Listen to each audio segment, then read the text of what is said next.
Bismillahirrahmanirrahim.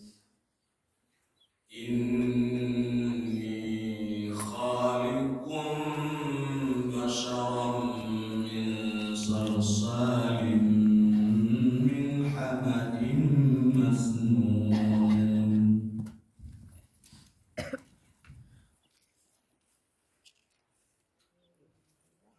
Sesungguhnya aku akan menciptakan seorang manusia dari tanah liat yang kering, dari lumpur hitam yang dibentuk. Ibu-ibu, bapak-bapak, muslimin jamaah subuh rahimakumullah. Kita lanjutkan pesan-pesan atau wasiat Al-Quran dalam kehidupan berbangsa bernegara. Dari malam sudah kita bahas bagian pertama, yakni kemerdekaan di dalam kehidupan berbangsa bernegara itu ditandai dengan saling menghormati pilihan. Tidak ada intimidasi, tidak ada kriminalisasi, apalagi paksaan-paksaan dalam bentuk apapun, termasuk di dalam beragama.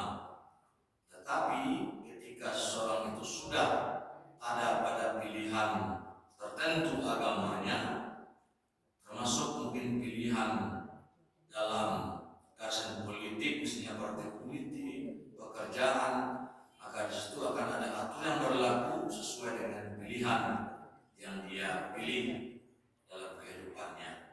Islam mengaturnya khusus dalam saling menghormati itu.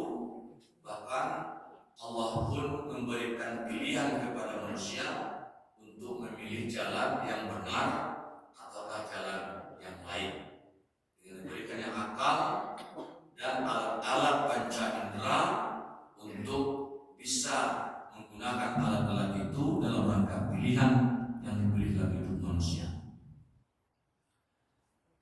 Di bagian kedua, pesan Al-Quran dalam kehidupan berbangsa bernegara ialah, yakni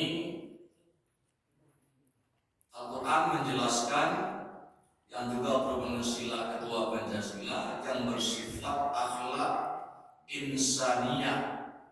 Apa itu akhlak insaniyah? Yakni dari ayat 28 surah Al-Hijr kita ambilkan. Al-Quran mewasiatkan bahwa manusia berasal dari gen yang sama, berasal dari nenek moyang yang sama, sehingga di antara keduanya ada kesetaraan. Jadi tidak ada, kalau Allah tidak ingin kesetaraan, tentu zaman Nabi Adam nenek moyangnya lain. Nanti datang Nabi yang baru, datang lagi model yang baru. Tapi ternyata sejak Nabi Adam sampai sekarang itu gen manusia itu juga. Jadi kalau terus sampai di atas, nenek moyangnya satu. Jadi secara kemanusiaan Islam, Al-Quran memasukkan tidak ada kelebihan satu sama lain di antara manusia itu dari segi kemanusiaannya, tetapi nanti ketaatan ketakwaan kepada Allah lah yang membedakannya. Misalnya dijelaskan tentang asal usul Nabi Adam dari tanah liat, disebut di surah apa ini, Al-Hijr 8 ini. Diberitahu wa qala rabbuka lil malaika inni khaliqum basharam min salsalin min hamadin masnun. Ingatlah ketika Allah berfirman kepada malaikat, wahai malaikat, sesungguhnya aku akan menciptakan manusia dari tanah liat yang kering dan dari lumpur yang hitam yang dibentuk. Tanah liat asal Nabi Adam, asal kita ini dari tanah liat. Lalu manusia kedua diterangkan pada surah An-Nisa ayat 1, yaitu Siti Hawa. Ya ayyuhan nasu taqu rabbakum alladzi khalaqakum min nafsin wahidah wa khalaqa minha zawjaha wa bassa minhuma rijalan katsira wa nisaa'a wattaqullaha alladzi tasaaluna bihi wal arham innallaha kana 'alaikum raqiba. Wahai manusia, bertakwalah kepada Tuhanmu yang telah menciptakan kamu dari diri yang satu. Siapa itu? Adam alaihissalam. Dan dia menciptakan dari pasangannya Hawa. Ini disebut asal kita, induknya asal dari Adam, kemudian Hawa itu sendiri diciptakan dari Adam itu juga. Sebut dalam hadis, mintila dari tila. Tila itu adalah isi daripada tulang. Isi tulang itu kan macam sumsum ya. Nah, itulah dari situlah zat awalnya Hawa, Siti Hawa itu. Lalu Allah sebutkan dari keduanya itu Adam dan Hawa tersebut, Allah memperkembangbiakan laki-laki dan perempuan yang banyak. Terangkan lagi nanti dalam surat Al-Hajj ayat 5, Al-Mu'minun 13-14, bahwa perkembangbiakan manusia itu disebut dengan perkawinan. Perkawinan itu diawali dengan pernikahan. Tidaklah cocok perkawinan kalau tidak dengan pernikahan. Jadi Adam dan Hawa itu nikah, lalu jadi suami istri, dan suami istri berkembang biak manusia sampai sekarang. Di 3 tingkatan, 3 fase penciptaan manusia itu, Adam dari tanah liat, Allah yang bentuk langsung. Kemudian juga dengan kuasa Allah, Adam sendiri tidak tahu proses bagaimana detailnya Allah menciptakan Hawa. Allah menerangkan pada ayat ini bahwa Hawa itu diciptakan dari Adam, bahagian dari tubuh Adam. Habis menjelaskan intilah. Tapi bahas seperti apa sekala awal Adam kan dilihatkan kepada malaikat. Ada tanah liat dan kering hitam, kemudian dibentuk, setelah dibentuk ditiupkan roh. Setelah ditiupkan roh, Allah bilang kepada malaikat, wahai malaikat, berilah kehormatan kepada Adam. Karena 2 perintah Allah, aku menciptakan manusia, kemudian inni ja'ilun fil ardi khalifah. Sesungguhnya aku juga akan mengangkat manusia ini menjadi khalifah. Maka Allah suruh kepada malaikat untuk sujud penghormatan. Tapi tentang Hawa tidak dapat kita ketahui dengan detail. Belum dapat dengan detail sedetail yang penciptaan Adam alaihissalam, tapi disebut begitu. Oh, Hawa itu dari bahagian Adam alaihissalam, intilah isi daripada tulang.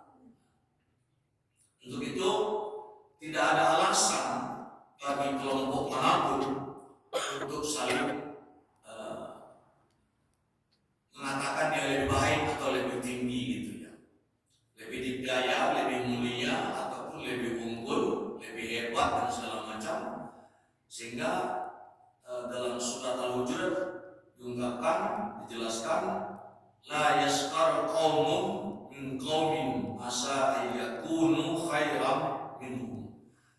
Tidaklah dibenarkan suatu kaum mencela kaum yang lain, mengolok suatu kaum yang lain, golongan satu golongan pada golongan yang lain, suatu komunitas pada komunitas yang lain, atau suatu suku pada suku yang lain.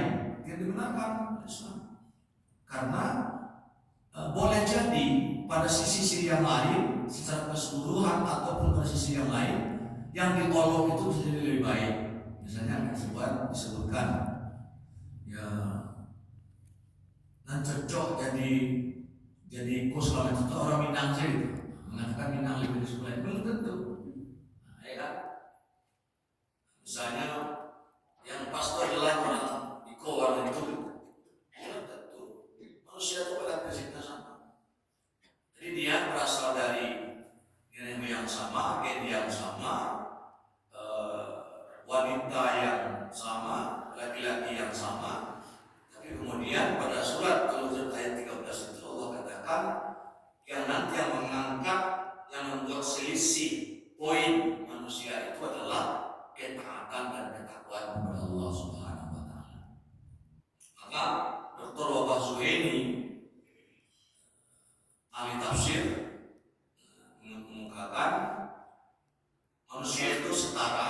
oleh karena setara dia perlu membangun kasih sayang, saling kenal mengenal, menjaga hubungan kekeluargaan. Karena dalam surat An-Nisa ayat 1 itu pun Allah menyuruh kita untuk menjaga hubungan kekeluargaan.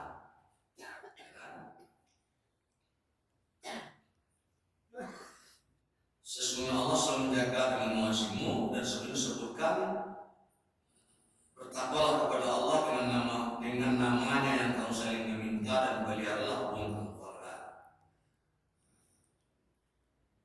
Tasa'alu nabi wal arham, menjaga hubungan keluarga. Bapak Ibu kaum muslimin yang rahimahumullah. Yang ketiga, wasiat pesan Al-Quran tentang kehidupan berbangsa bernegara ialah tertera pada surat An-Nahl ayat 90, yakni perintah Allah kepada kita untuk berbuat ihsan. Innallaha ya'muru bil adli wal ihsan wa ita'i dzil qurba wa yanha 'anil fahsya'i wal munkar. Sesungguhnya Allah menyuruh kamu berlaku adil dan berbuat kebaikan, memberi bantuan kepada kerabat, melarang melakukan perbuatan keji, melarang melakukan kemungkaran dan permusuhan. Dia memberi pengajaran kepadamu agar kamu dapat mengambil pelajaran. Nah, pada sebuah riwayat dari Ibnu Hibban, dia menceritakan sampailah berita kepada Rasulullah Shallallahu Alaihi Wasallam, dan diceritakan oleh Ibnu Hibban kisah ini, bahwa kaum Quraisy mendapat suatu bencana, mengalami suatu bencana.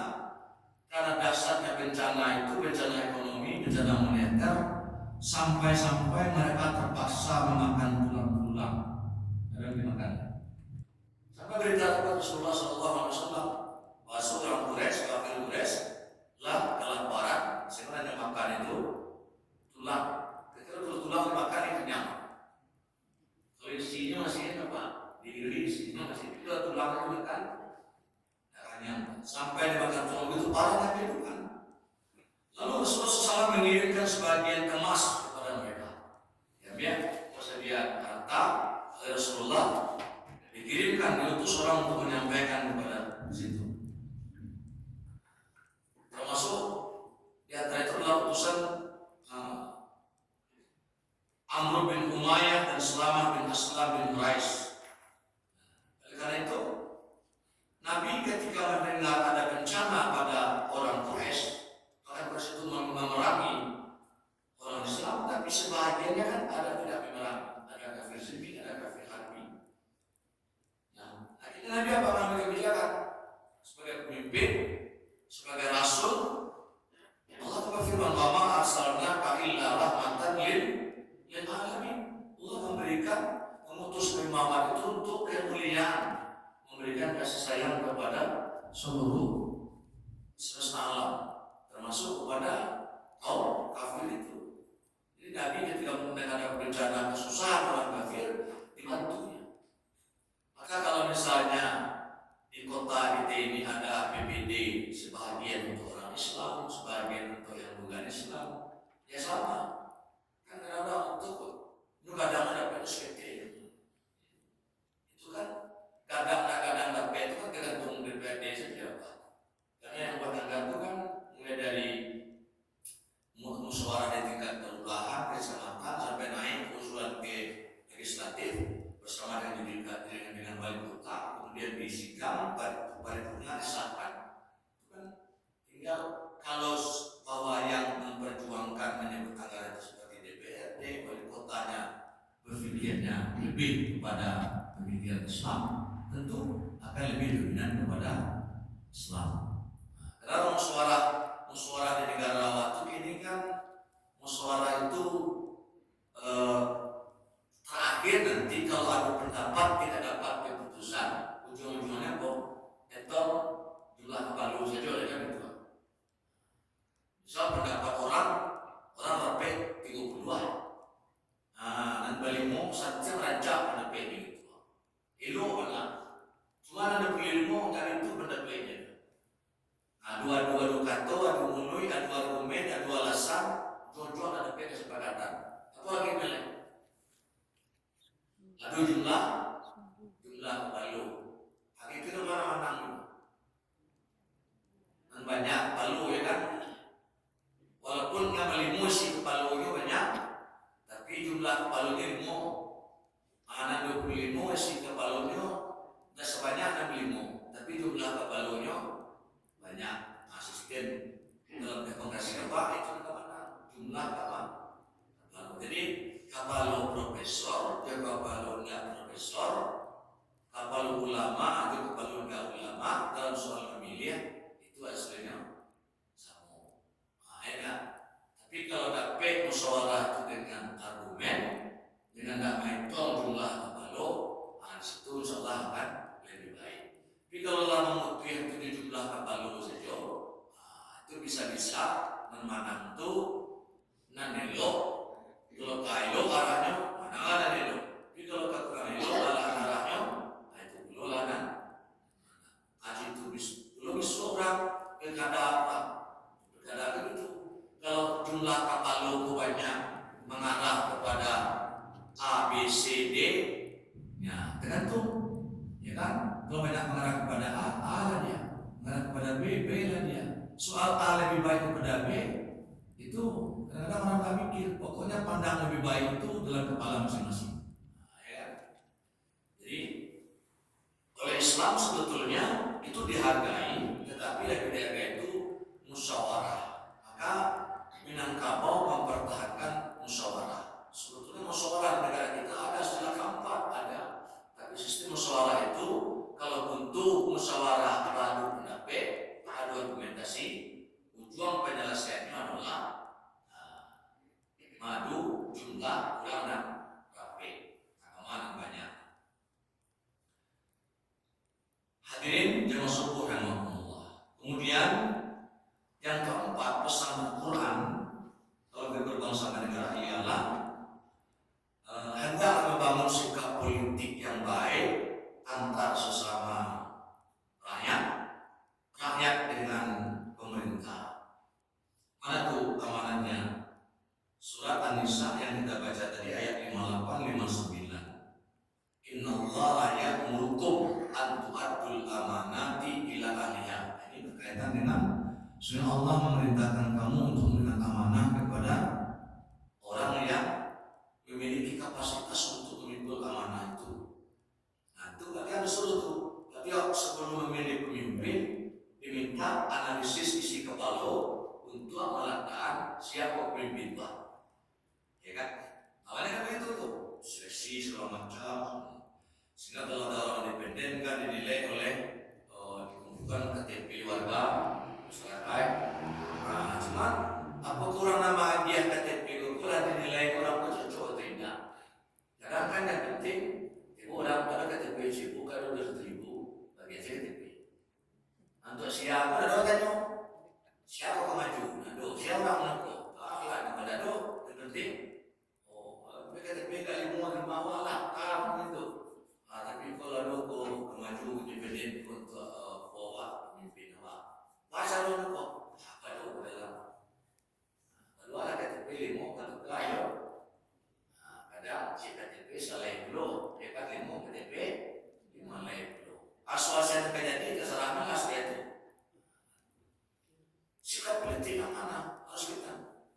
Kenapa perlu amanah itu memilih pemimpin? Antara mengumpulkan waisaham untuk menanas dan beritahu apabila kamu menjadi hakim memutuskan perkara untuk siapa yang akan kamu angkat itu, putuskanlah dengan adil, dengan keadilan itu dengan baik. Siapa yang lebih adil akan memimpin. Innallaha ni'ma ya'izukum bi. Allah itu maha pemberi pelajaran. Innallaha kana sami'an basira. Sesungguhnya Allah itu maha mendengar lagi maha melihat. Allah itu kan maha adil. Ada iblis, ada malaikat, ada Adam. Siapa yang akan Allah jadi pemimpin? Manusia. Apa alasannya? Alasan Allah mengangkat Adam AS sebagai pemimpin adalah karena Adam punya kecerdasan. Nah, di awal kan saya disuruh tuh, innallaha ya'murukum an tu'addul amanati amanati ila ahliha. Apa artinya? Ada analisis siapa yang paling tepat untuk diberikan pemimpin. Nah, karena itu nanti yang paling senior, yang paling bagus, ada yang paling menguasai tentang benda-benda ini ada Malaysia, tidak ada malaikat. Maka Allah menegaskan kepada malaikat akan mengangkat Adam itu manusia itu menjadi pemimpin. Jadi ada analisis, ada beda prototipe sebelum menentukan siapa yang akan diusulkan. Nah, kemudian pemimpin itu dimuliakan oleh rakyat, pemimpin dimuliakan rakyat. Ayat berikutnya, ya ayyuhallazina amanu attiqullaha wa attiqur rasul wa ulil amri minkum. Wahai orang beriman, kewajibanmu mentaati Allah, mentaati Rasul, dan mentaati pemimpin. Bagaimana cara mentaatinya? Dengan ukuran pemimpin itu mentaati Allah dan mentaati Rasul. Fa in tanaza'tum fi syai'in farudduhu ila Allahi wa Rasul. Apabila dalam suatu persoalan ada perselisih paham, suatu pendapat tentang suatu perkara, maka kembalikanlah perkara itu keputusannya, jalan keluarnya ke hukum Allah dan hukum Rasul. In kuntum tu'minuna billahi wa bil yawmil akhir. Jika kamu orang-orang yang beriman kepada Allah dan hari yang akhir. Zalika khairu wa ahsanu ta'wila. Yang demikian itu akan kamu dapati akibat yang lebih baik. Jadi suatu persoalan, kalau ada masalah, ada perkara tidak dapat diselesaikan oleh akal pikiran kita, tidak mampu dengan musyawarah kita saja, baik dalam hal masalah muamalah, dalam masalah ibadah, dalam masalah ilmu, ya maka sifatnya kita manusia ini adalah bersifat wa tawassaw bil haqq wa tawassaw bis sabr. Maka insan profetik itu ketika dia diberikan pendapat oleh orang dengan lapang dada menerimanya. Karena boleh jadi kita ini memiliki kurang di sini, kelebihan di sini. Maka kalau ada sesama kita memberikan pendapat, musyawarah, itu sangat berharga dalam kehidupan manusia. Asal tujuannya bukan untuk saling, tadi yang di atas pada bagian pertama itu saling mengungguli, enggak begitu. Jadi kita manusia itu ada susah dengan mengungguli, kecuali di dalam ketaatan yang ketakwaan kepada Allah SWT. Kalau baju rancak bagai, waktu bagai, rumah bagai, peti bagai, nanti sudah suruh saling mengungguli. Apabila rumah kamu lebih rancak daripada rumah tetanggamu, tidak ada gaya dari situ. Tapi kalau ketakwaan itu, sebab dia untuk saling membanggakan. Tapi yang paling dibanggakan itu harta, keturunan, dan pangkat jabatan itu paling dibanggakan terus. Nah, karena itu menjaga ketaatan kepada Allah, menjaga ketaatan kepada Rasul, menjaga ketaatan kepada pemimpin, lebihnya adalah bahwa antara pemimpin dan rakyat itu saling memuliakan, saling menghormati. Pemimpin memuliakan rakyat, rakyat menghormati dan mentaati serta memuliakan pemimpin. Maka dalam undang-undang negara kita ini, pemimpin itu dimuliakan. Sehingga presiden itu dia jenderal tertinggi di atas para lagi. Karena presiden orang nomor satu. Di kota ini wali kota orang nomor satu, dihormati. Tapi Islam, Al-Quran, dengan sikap politik dalam Islam itu adalah tidak saling mencaci, tidak saling menghina, tapi saling menghormati. Maka ada teori Ibnu Taimiyah itu dalam soal kenegaraan, pemimpin itu seburuk-buruk sebuah negara lebih baik punya pemimpin yang buruk daripada tidak punya pemimpin. Jadi kalau ada teman atau pemimpin kemarin, Ustaz, kita pagi-pagi aja lah pemimpin bulu tangkis, kenapa? Saya bilang, kenapa pagi-pagi? Kita kan harus memilih harus dulu. Ada yang cocok calon presiden sekarang yang dipilih, ada yang sesuai, tidak bisa. Saya katakan sekarang sudah ada calon presiden. Bukankah di agama kita kalau kita yang ada itu cuma dua, terus kita pilih salah satu dari yang dua itu. Yang terbaik dari yang dua itu menurut agama. Orang ada yang cocok dapat pilih golput. Padahal pilihan golput itu tidak baik, tidak memilih pemimpin. Amanat Al-Quran apa? Pilihlah pemimpin. Berilah dia amanah siapa? dari yang ada. Lalu kalau kemudian protes misalnya ada pemimpin, ya kenapa?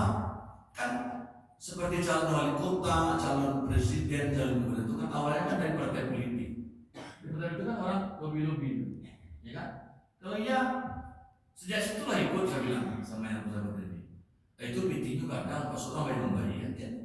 Ya kalau kita berarti kita punya kekuatan, kan tidak hanya ketika memilih sejak awal itulah. Ikut calon doa. Kalau partai itu minta presiden, saya ikut calonnya, oh iya, mau begitu. Ya kan berarti Islam juga harus kuat. Kalau tidak, nanti akan muncul. Jadi kalau kita tak menginginkan misalnya tidak mau yang ini, kita harus memberikan solusi, ya kan? Ibu kan sudah hebatnya kalau menangi anaknya, kalau anak itu tidak nio, ya kan? Ayat deh, ya ini susu. Sudah diam, ya kan? Tapi kalau tidak ada pilihan lain, tidak ada sama sekali menangi kebaiknya. Jadi kalau tidak dipilih pemimpin, berarti kehancuran akan terjadi. Maka kalau ada dari wali kotanya di beberapa pasang 2, 3, 4 dari yang sudah ada, ya pilihlah salah satu dari yang ada. Nah kalau kita protes tidak ada dengan kekuatan yang ada pusat, sejak awal inilah prosesnya ini. Ada DPD-nya lah, ada di partainya lah, ada ikut segala macam proses itu, masyarakat ikut. Tapi biasanya orang sejak awal tidak mau terlibat, kemudian setelah awalnya untuk itu minta KTP kan bahagia sejauh asli bertukar salai KTP salai merah. Lalu kan ditanya usia tahun itu, betul? Ibu-ibu, bapak-bapak muslimin, kami syukur dan Allah. Jadi agama kita, kitab suci umat Islam Al-Quran dan hadis sungguh banyak membahas tentang soal kenegaraan.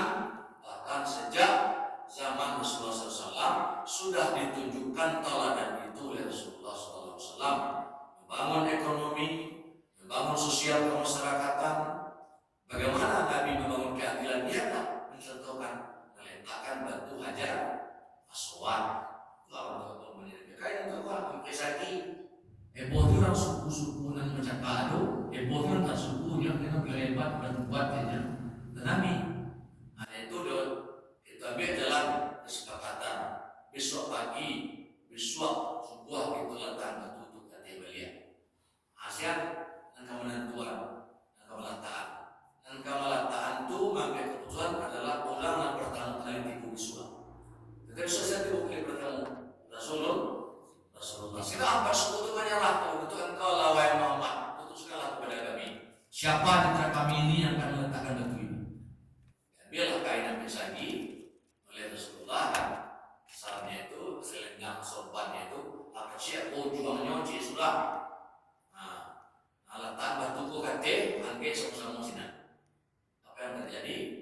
Musyawarah terjadi, saling toleransi terjadi, kesepakatan juga terjadi, amanah terselesaikan. Luar biasa Rasulullah Sallallahu Alaihi Wasallam. Karena itu seperti apapun keadaan kita berbangsa dan negara ini, sebenarnya jawaban ada dalam agama Islam. Saling menasihati, saling menghargai itu penting. Maka kalau ada perkara-perkara apa tadi keputusan dari Al-Quran, kalau ada taluk dia menyelesaikan dirimu awak, ke undang-undang awak, balian ke undang-undang Allah, ke undang-undang Rasul Sallallahu Alaihi Wasallam. Ati Allah wa ati Rasul. Mudah-mudahan senantiasa kita berbangsa bernegara diberikan keberkahan oleh Allah Subhanahu Wa Taala dalam hidup dan kehidupan sehingga mendapatkan keadilan, mendapatkan kehidupan yang lebih baik di masa yang akan datang.